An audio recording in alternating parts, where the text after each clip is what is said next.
Right now, ito nga po sa may bandang mid lane na ito na yung kanilang pag-aagawa na Lantern Flare na doon. Naku po yung moneda natin pero nakuha pa yung kamatayan ng ating Skibidi. That's gonna be a first blood kill on the side ng ating mga AZ Epro.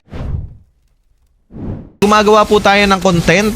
Pero speaking of content, nako po, delikado yung ating moneda. Hindi pa sapat yung kanyang true damage para nga po, or yung kanyang damage output para nga po mabigyan ng kamatayan yung, pero ito na nga po yung kapalit. Kirsten mga kaibigan, once again, Zeno Dongkak will gonna secure that kill na iwanan mga kaibigan, no?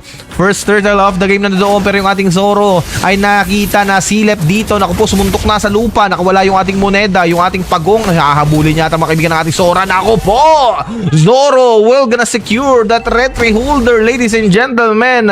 Wales giving a wide vision, doon na nga po yung ating Skibidi Cram, pero hindi pa sapat yung mga damage nila. 4v3 situation, Lantern Flare na doon. Ako po yung ating Infernal Pursuit nandito, Huascar.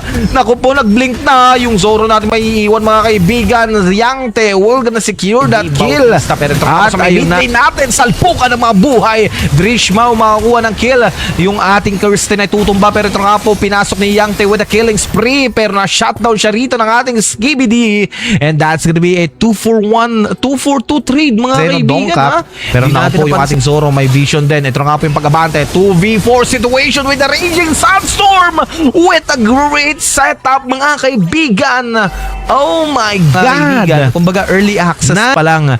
And at the same time, makikita natin sa kanilang mga items. Pero going back to the game, ito nga po yung ating Fury of the Phoenix with a great setup coming from our Zoro. And Wales with a triple kill. Isa pa, ililista pa ba? Tumatakbo yung ating Zeno Dongkak. Pero ito nga po yung pagdating ng ating Yangte, papasukin sa may tower. Pero hindi pa rin naman sapat yung magiging damage. And that's gonna be 3 members down onto the side enemy. Pero nako po, Skibidi makapag-secure ng ating outer turret. Pero ito na nga po yung kapalit yata, yung kanyang buhay. Wasiwas doon, pero mayroon na nga pong backup. Nako po, hindi pala backup, makakawala pa. Pero ang ganda ng pinakita rito ng sibat ng ating Huascar. Ilalayo mo na lang kaysa masaktan pa ako. Pero speaking of sakit, ito na nga po sa may mid lane naman natin. Ako po, pinapunta doon sa may tower mga kaibigan yung ating moneda. Nakatakas pa nga po, pero naging kapalit yung buhay ng ating Zoro. Dritch Meow makakapag-secure ng kill doon sa may mid lane. Ang ganda ng setup dito, pero ito na nga po mga kaibigan, Spirit of Distraction lumipat na. Pero sa may mid lane natin, ako po yung ating Wales, mukhang delikado yung ating Zoro. Unang mamamatay.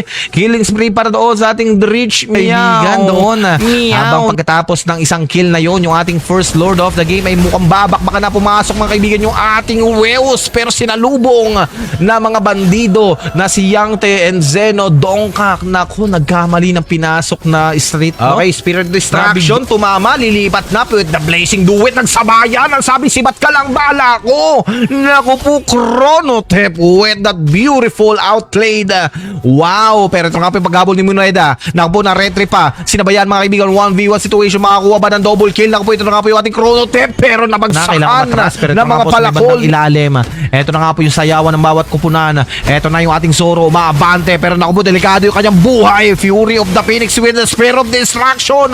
Lumipat yung ating Huascar doon sa may bandang likuran, sumusundot, pero yung ating Waves ang unang tutumba. Naku po, atrasan mo ng mga miyembro ng ating mga Nani Bison. Right now, naku po, nagwagi sila sa pagpapalayas sa kanilang trono. Ito nga po sa may mid naman natin. Naku po, yung ating moneda na papasok. Ito na yung Lantern Flare, pinalapit yung ating Zoro na suisibat ng ating Huascar dito. Naku po, ang ganda ng Spirit of Distraction.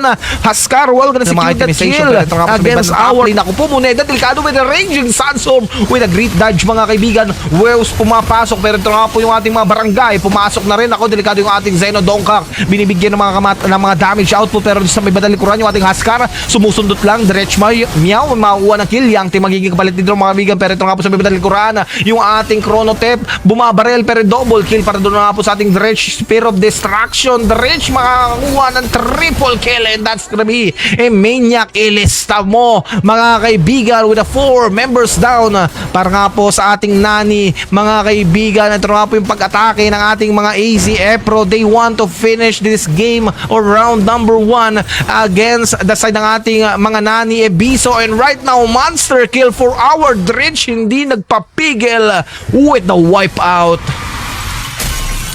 Oh my goodness mga kaibigan.